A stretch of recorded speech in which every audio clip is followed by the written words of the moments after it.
The Seahawks fend off the Patriots with a last-second goal line stand. The Mariners fall short in their must-sweep series versus the Astros, and an introduction to our newest segment. Let's take it around the sound.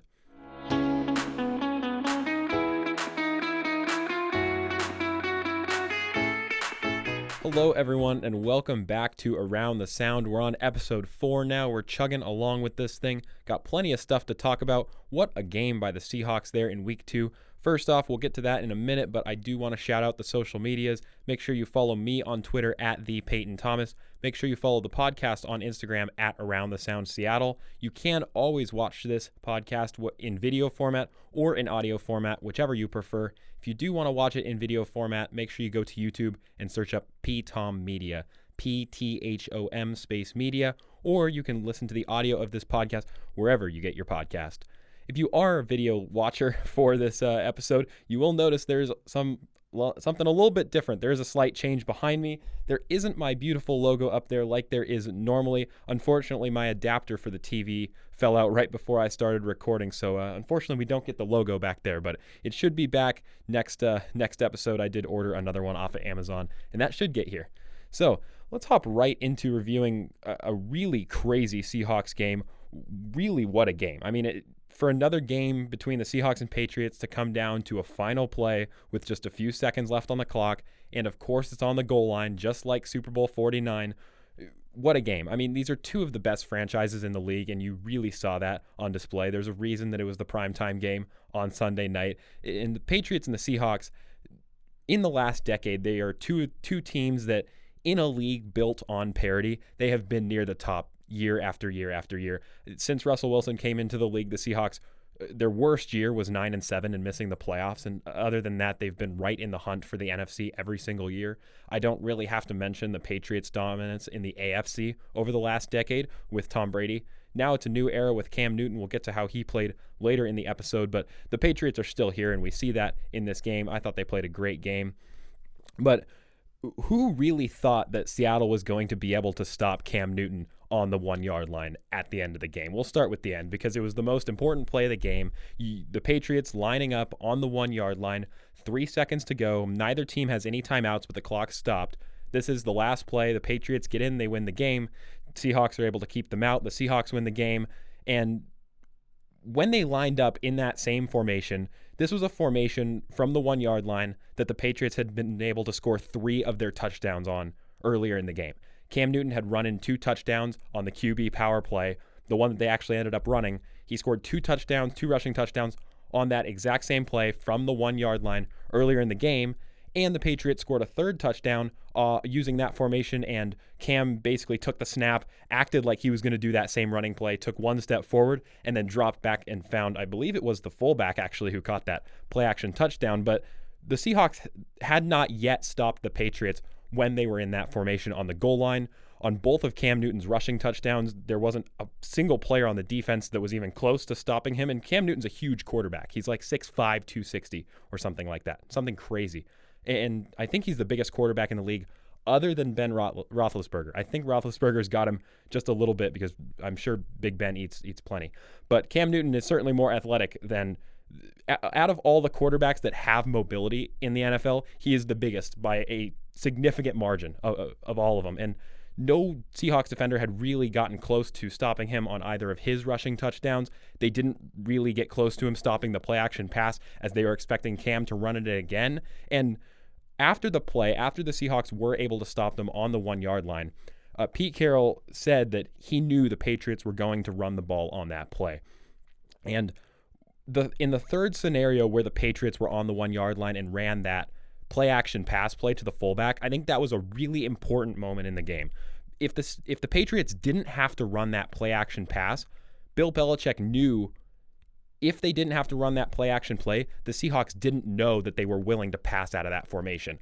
If the 2 rushing touchdowns from Cam Newton out of that formation were the only 2 plays that the Patriots had run out of that formation, then Bill Belichick probably would have thrown the play-action pass with 3 seconds left to go in the game.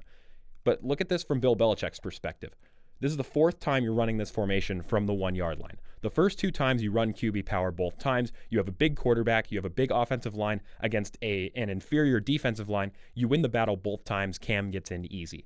The third one, you say, okay, Seahawks, all 11 of those guys are going to ball hawk straight towards the quarterback. They're going to blitz you off the line and do whatever they can to keep him out. And that's exactly what happened, except for this time, Cam Newton took the snap, takes a step forward, but the fullback, who was motioned out of the backfield, comes out and goes for a pass. Cam Newton throws it right over Jerron Reed. I believe Jerron Reed was the closest defender, but even he was probably 10, 15 feet away from the fullback. Easy play-action touchdown. So coming into this formation on the 1-yard line, it's clearly the goal line formation for the Patriots offensively. You have options in the pass game. They've showed that with the play-action pass. You have options in the running game. Cam Newton's going to score a very high percentage of the time when you snap the ball to him. Here's the problem for the Seahawks defense. You have to choose. You cannot defend against both the run and the pass in that situation. So let's say Pete Carroll chooses to defend against the pass.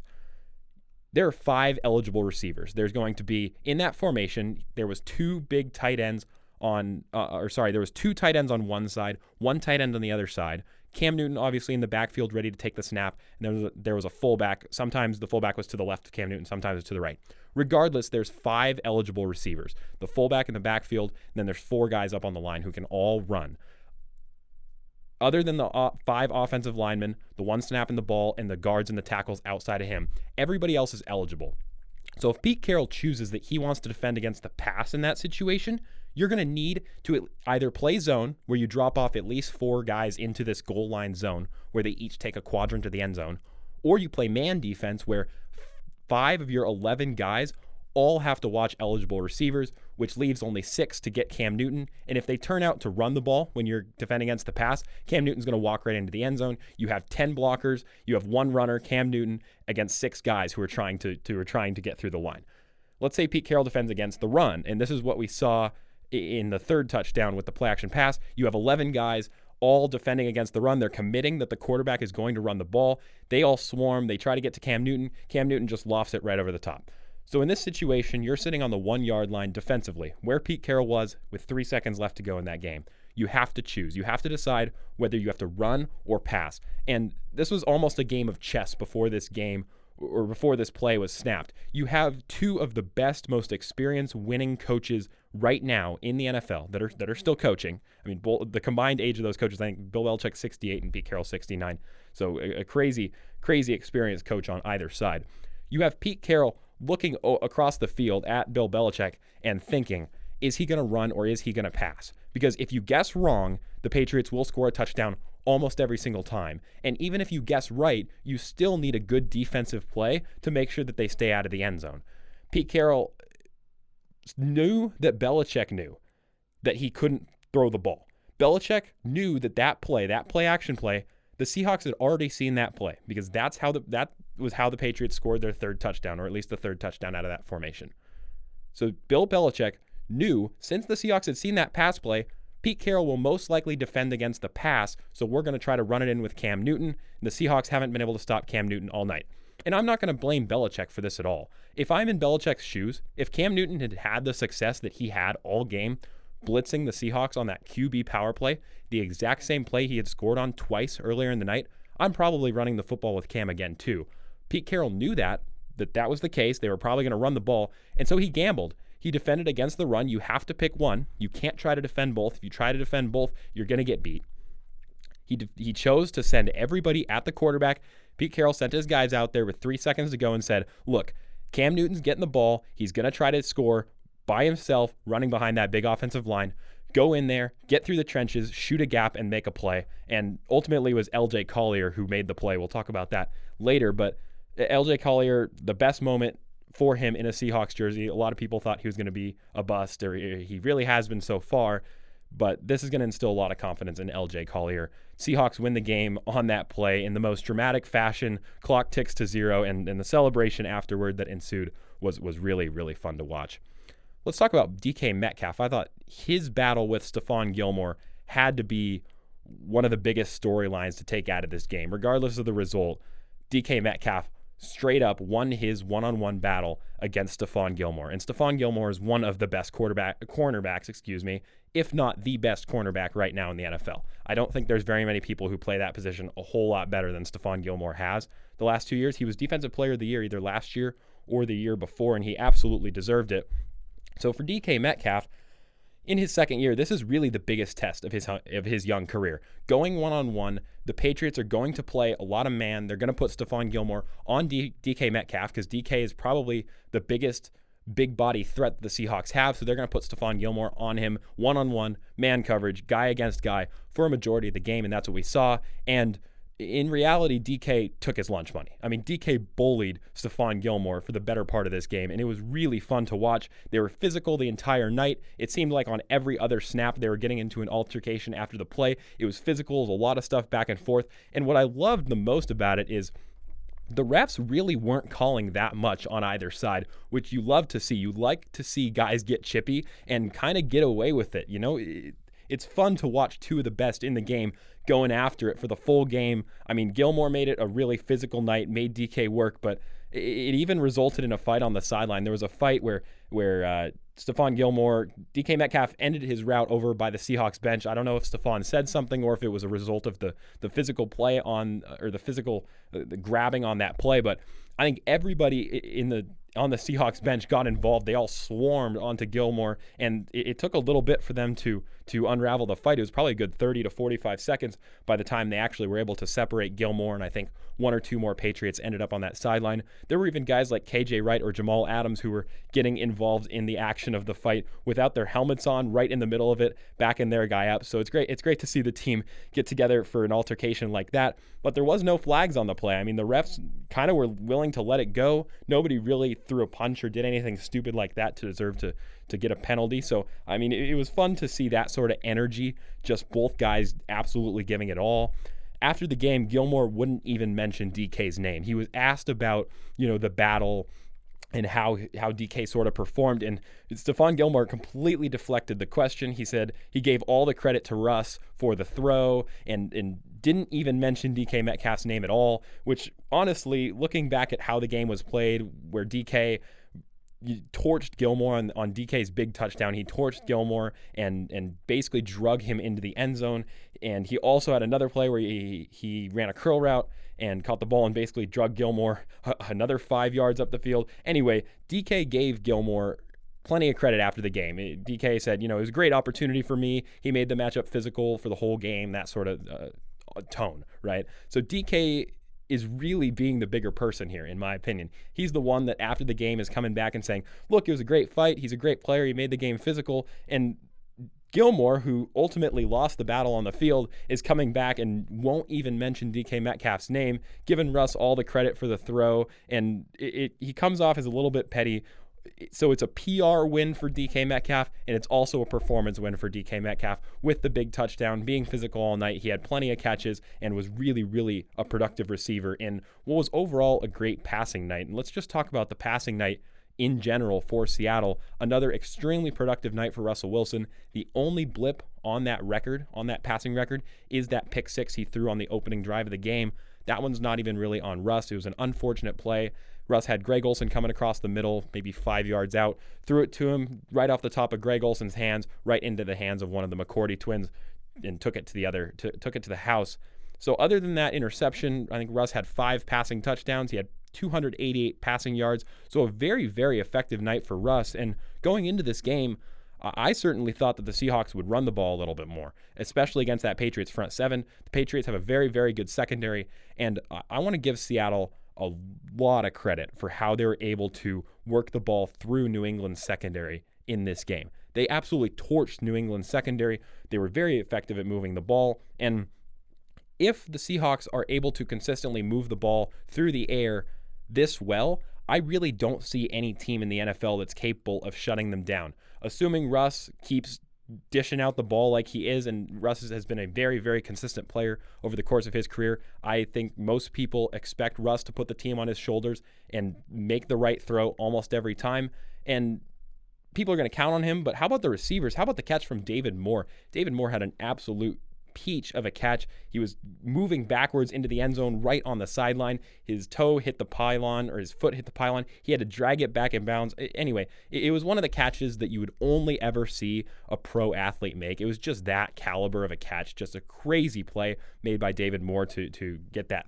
I think it was the third touchdown for Russell Wilson on the night, but a crazy good play from David Moore there. So as long as the receivers are able to keep making these great plays, Russ is going to keep putting the ball in the right spot. And I really don't see very many secondaries in this league, very many defenses in the NFL that are going to be able to nullify that attack.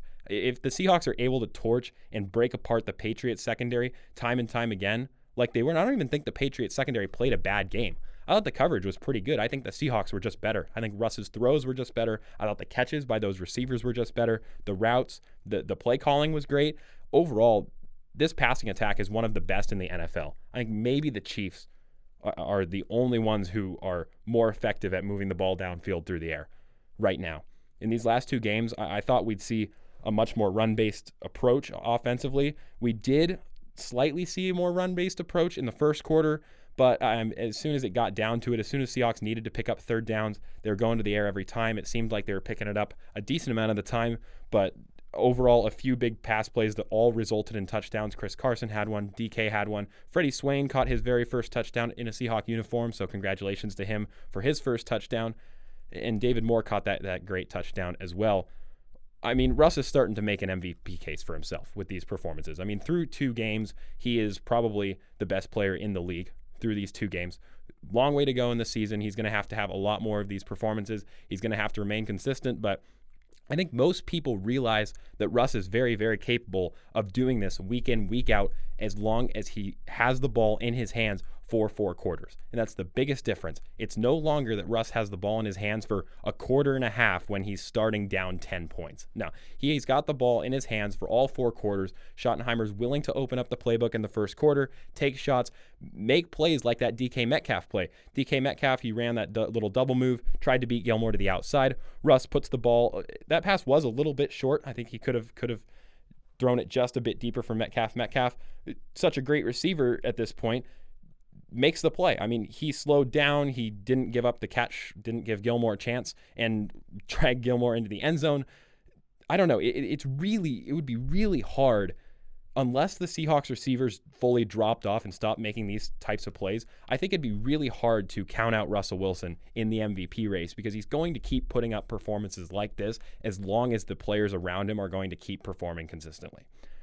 Let's talk about the defense a little bit. Like I said at the start of the episode, a special shout out to LJ Collier, a guy who they drafted in the first round. He had some injury problems. He hasn't been on the field too much. He hasn't really been very effective for the Seahawks, and this was a huge, huge play. He busted right through the line on the last play of the game, was the first one that got to Cam Newton, flipped up Cam Newton on the 2-yard line. The Patriots ended up losing a yard on that play. Starting at the 1, he got Cam Newton back at the 2. A huge confidence moment for LJ Collier. He's performed in a big moment now. He knows that the coaches are going to have a little bit more confidence in him to do his duties defensively. It was really, really great to see. I would love to see LJ Collier be one of those guys that takes a big step up on that defensive line, because Seahawks now, the biggest question, we'll talk about it in a little bit, is the pass rush. LJ Collier can be one of those guys that if he hits his ceiling, he can be a very great piece, both stopping the run, like we saw in that Cam Newton play, but I think LJ Collier has the potential to be a great pass rusher too in this league. Let's talk about the secondary. Quandre Diggs was ejected from the game in the first quarter on a helmet-to-helmet hit. It was really unfortunate that he was ejected because it left the Seahawks pretty weak in the back end. Overall, I think it was a good call on the field. I don't have any significant problems the way that the refs dealt with it. I mean, those are the sorts of plays that the NFL has been trying to get rid of. I mean, they brought in the targeting rule. They're trying to keep players from hitting defenseless receivers right after they catch the ball while leading with the helmet. I don't think it was intentional. I think Diggs meant to really lead with his shoulder. Unfortunately, the receiver, I think it was N'Keal Harry, was going to the ground, and as he was going to the ground, Quandre Diggs was forced to lower his whole body to try to adjust to where N'Keal Harry was. The way that the play ended up, he did start leading with the crown of his helmet by the time he hit Harry. Thankfully, Harry was able to get back up. Those guys talked about it after the game, and I think both of them are good. It wasn't really intentional from Quandre Diggs, so I didn't assume that there would be too many issues, personal issues between those guys. But the secondary really went bad to worse when Marquise Blair went down. Marquise Blair was the guy who came in for Quandre Diggs at that safety position once Quandre Diggs had been ejected from the game. Thankfully, we'll have Quandre Diggs back next week in week 3 against the Cowboys, but Marquise Blair is going to be out for the year. He had an ACL problem, and on his injury, I think Blair was the one who ended up making the tackle, and after the player was already on the ground, it was friendly fire. It was KJ Wright who actually came in, diving at the player, and instead of hitting the player, he tried to lean off to not take an unnecessary roughness penalty, and he hit Blair right in the side of the knee. The knee collapsed inward, which is how we see a lot of ACL and significant knee ligaments torn is in that sort of play where the knee is bent inward. And unfortunately, it really was poor. It was a position on the field that the Seahawks were already in need of depth because Quandre Diggs had been ejected from the game. After that, we really saw the secondary struggle. Delano Hill came in. Jamal Adams got torched in coverage a few times. He was forced to be one-on-one with Julian Edelman. After that, I thought the Patriots were very effective in the passing game. They were able to work through that injured back secondary of the Seattle Seahawks. So Blair's out for the rest of the year, and Bruce Irvin also took an injury in that game. He had a knee injury. I think walking off the field, most people thought it wasn't going to be too bad and that he would be back. Unfortunately, we got some bad news yesterday that it was an ACL. It was a full ACL tear, so he will be headed for surgery along with Marquise Blair. Both of those guys will be gone for the season. Really unfortunate to get Bruce Irvin back to Seattle after so many years. He started in Seattle. He bounced around a few different teams. I think he was in the Panthers, then the Raiders. Seahawks they splashed the cash, spent a little bit of money to get him back on this team. Really unfortunate to see him go down. He's not a guy who's dealt with any real significant injury problems since he came into the NFL. So it really, really is too bad to see him go down, especially this early in the season, and he will be out for a while. What's his role going to look like on this team in a year? Who really knows? I would expect for a lot of the younger linebackers to get snaps. Who knows if the Seahawks really want to spend the money to re-sign him again? He might be trade bait for another team coming off. He's getting older, coming off that knee injury. He might not be the same player. I hope that he is, but we'll have to evaluate Bruce Irvin when he starts to come back from injury. One good thing that does come out of this injury, though, is I do think we will see more of Jordan Brooks. Jordan Brooks is the rookie linebacker the Seahawks did take in the first round of last year's draft. We haven't really seen him much. He hasn't gotten too many snaps with Bruce Irvin, KJ Wright, and Bobby Wagner. He's been behind those guys. Now with Irvin out, we'll see a few of those guys like Cody Barton rotate in a little bit more. Bruce Irvin, clearly the best pass rusher in that linebacking core, but on the plays where that linebacker will drop into coverage, I think you will see more snaps for Jordan Brooks, and I'm really excited to see how he performs with the rest of the linebackers, Bobby Wagner and KJ Wright, and into that front seven. Excited to see how he performs. The Seahawks do have a pretty incredible resilience to making early mistakes. I mean, we saw the pick six on the opening drive, and I think that for many teams, a negative play such as that, putting yourselves down 7-0 right from kickoff, and you know you're not getting the ball after halftime, can be a real tempo jarrer for many offenses. I think we see, especially with young quarterbacks, after making an early mistake like that, the offense stumbles, the tempo gets thrown off a little bit, and it sort of affects them for the rest of the game. I really thought the Seahawks threw that play right out of their heads as soon as it happened. I think the moment that offense stepped right back on the field for drive two, marched down the field and scored, I think from that moment, I think they had completely thrown out the pick six and really showed the mental toughness of this offense. And it's yet another reason that I think that the passing game and the offense will stay so consistent throughout the course of the season. Even if a bad play is made, even if a mistake happens, I think they're going to come right back out onto the field for the next drive and be just as effective. So let's talk about who took steps forward this week. I really thought the passing game took a step forward. I think Russ took another step forward, and those were the two big ones. I mean, this was yet another game where the defense wasn't the one who won it. It was Russell Wilson who went out and scored enough to ultimately win the game. Yes, the defense made the final play of the game, but the Patriots were able to score 30 points. I think the game finished 35-30. After throwing a pick six, I mean, the Seahawks came back. Russell Wilson, 5 passing touchdowns. He and the passing games, all the amazing catches that happened, those were the guys who really took a step forward in this game and put this one in the win column. Who took a step backward?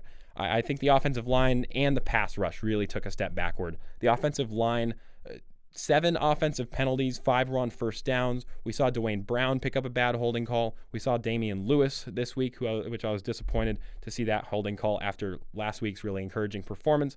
I think those guys definitely took a step back against a front 7 who's not really known for their pass rush. I thought they let some Patriots DNs, D tackles, outside linebackers really take advantage of him in a way that I wouldn't really expect from this Patriots front seven. Russ did have to run for his life a few different times in that game. He was sacked 2 or 3 times. He had plenty of pressures where he had to get the ball out quickly. So ultimately a step back for the offensive line. Talking about the pass rush, we really saw the 32nd overall defensive line. This is the defensive line that was ranked dead last in the NFL coming into the regular season, and this was the first game where I really was watching and said, okay, I understand why that rating was made. I mean, Cam played a great game, and I don't want to take that away from him at all. I think we completely saw a comeback kid in Cam. We'll get to that later when we talk about the Patriots, but it seemed like he had unlimited time in the pocket.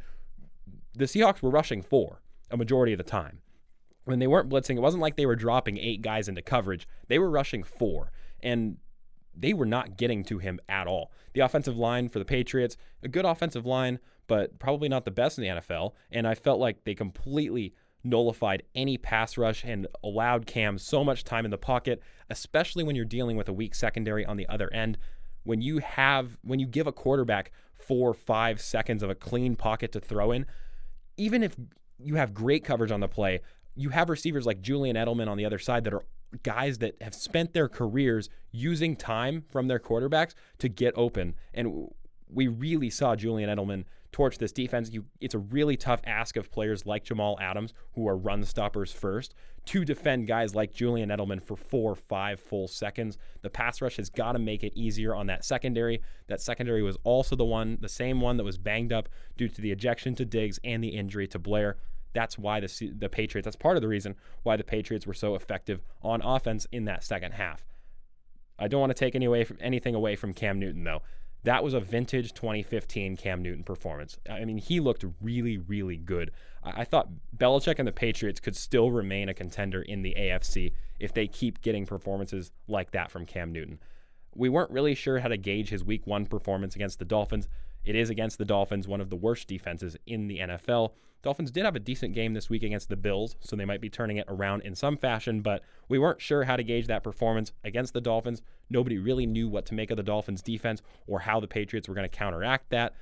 This is the real game where Cam Newton came up against a defense and really showed why he still should be considered among the top group, or at least like the group right below the Patrick Mahomes, Russell Wilson, Lamar Jackson group. That next group of quarterbacks, I think he certainly made his case to be within that group. And we got to remember, Cam Newton taking a huge pay cut to go back to New England, he's being paid less than $2 million a year. Patriots got him on an absolute steal. It was like highway robbery.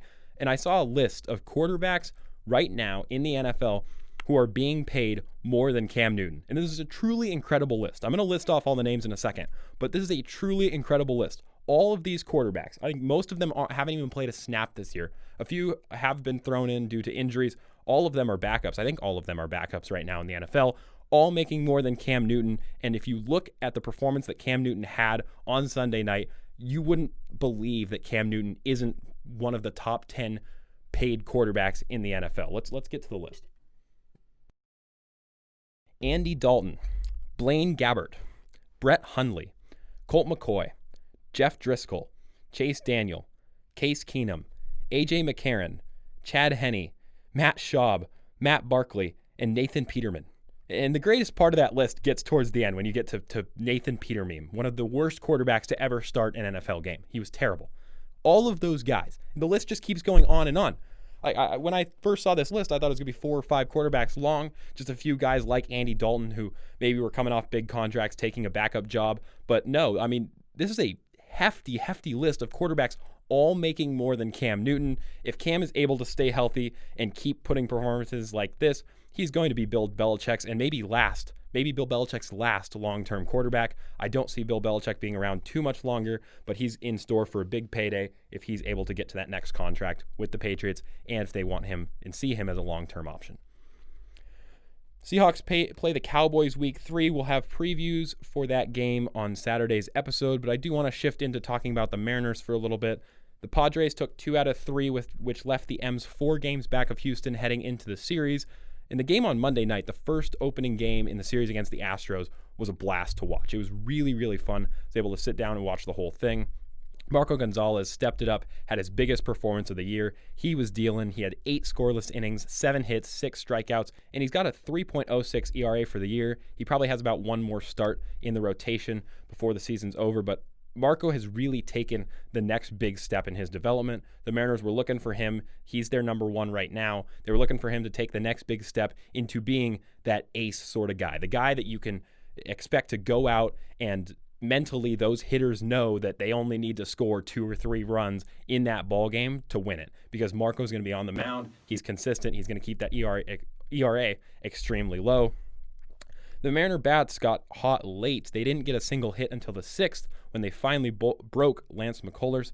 Lance McCullers, the starter for the Astros, he's one of the best starters in baseball. Mariners were finally able to break him open. The offense and the bats kind of surged in the 7th and the 8th behind a 3-run shot from Evan White. And after Monday night, it kept the dream alive for Mariners fans that they could have a shot at the playoffs. And realistically, the Mariners need to sweep the Astros in this series. If the Mariners were able to take the game on Tuesday night and Wednesday night, they would go into their final series. They get 4 games against the Astros. 4 games against the Athletics, being down just 1 game to the Astros. The Astros, after this series, do get the Rangers for 4 games. However, Tuesday night, I am recording this right now on Tuesday night, the Mariners are down 6-1, so most likely going to drop the second game. If they don't come back and they do drop that second game, best case scenario, the Mariners are sitting 3 games back of the Astros with 4 to play after Wednesday. It doesn't really seem realistic. I think this is going to be the final straw that is pulled in the 2020 Mariners season in their hopes for a playoff spot.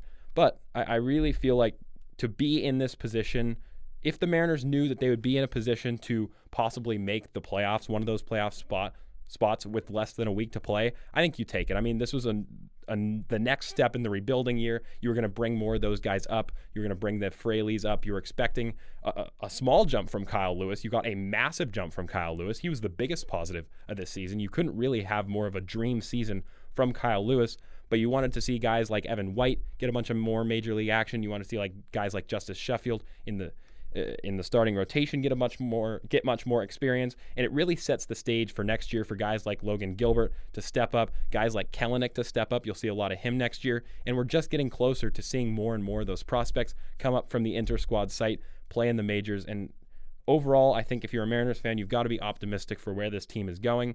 Dipoto in the front office, he's been crystal clear with everything that's been going on during this rebuild. Things are happening. He's trying to change it.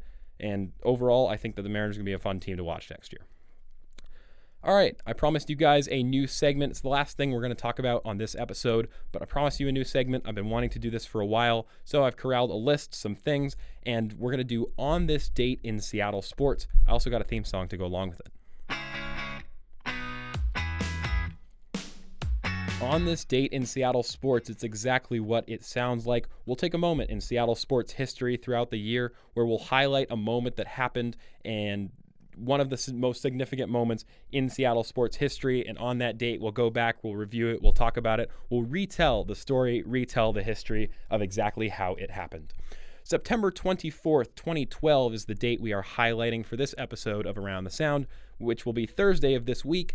And Thursday will be the 8th anniversary of the Hail Mary, the infamous final play between the Seahawks and the Packers in 2012.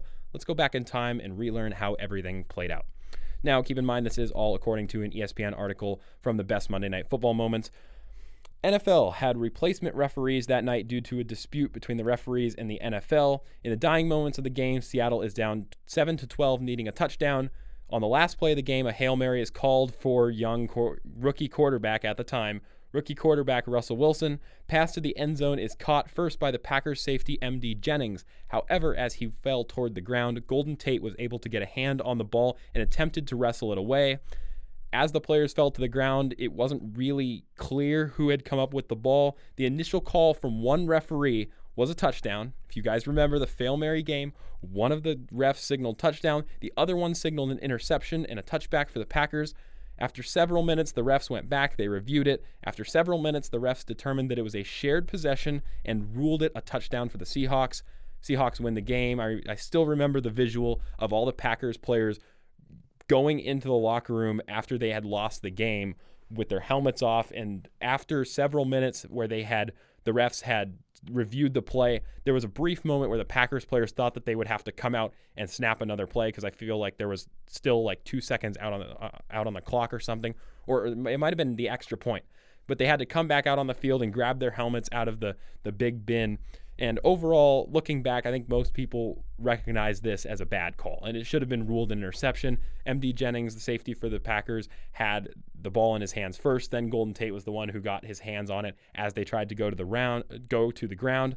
But because of this moment, one of the biggest wins for that 2012 Seattle team, which propelled them into the playoffs, they ultimately got knocked out by, I think it was the Falcons, because they beat the Redskins in the wild card round of that year. Rookie Russell Wilson against a rookie RG3, if I remember correctly. And then they go against a Falcons team that still had Tony Gonzalez, a name I haven't heard in for a while. But that moment will forever be known as the Fail Mary. So that was on this date in Seattle sports, September 24th, the Fail Mary. That's pretty much all I have for you guys in episode 4. We got through a lot. We got to talk about that crazy, crazy game, one of the most fun NFL games I've gotten to watch in a very long time, between two of the best in the league, the Seahawks and the Patriots, two of the strongest franchises throughout the decade. A lot of success between those two. Of course, it had to end with a last-second play on the goal line, and we started talking about a game that ended with a last-second play, and we end with a play. Excuse me. We start with a play. We started this episode with a play that was a last second to end the game, and we end with the play that ended Seahawks-Packers in 2012. Wow, that took me a while to get that one out. But if you haven't already, I'm going to re-shout out the podcast on social media. Make sure you follow on Instagram. Keep in touch. Don't miss a beat around here at Around the Sound, at Around the Sound Seattle on Instagram. Follow me on Twitter at the Peyton Thomas, and go follow me on YouTube. Subscribe to me on YouTube, I guess is the correct terminology. PTOM Media, PTHOM space media. Next episode on Saturday, we'll be able to preview Week 3 for the Seahawks. Pete Carroll was also fined for not wearing a mask, so I want to break that down, and much, much more. We'll have plenty of news to talk about. So thank you guys for listening.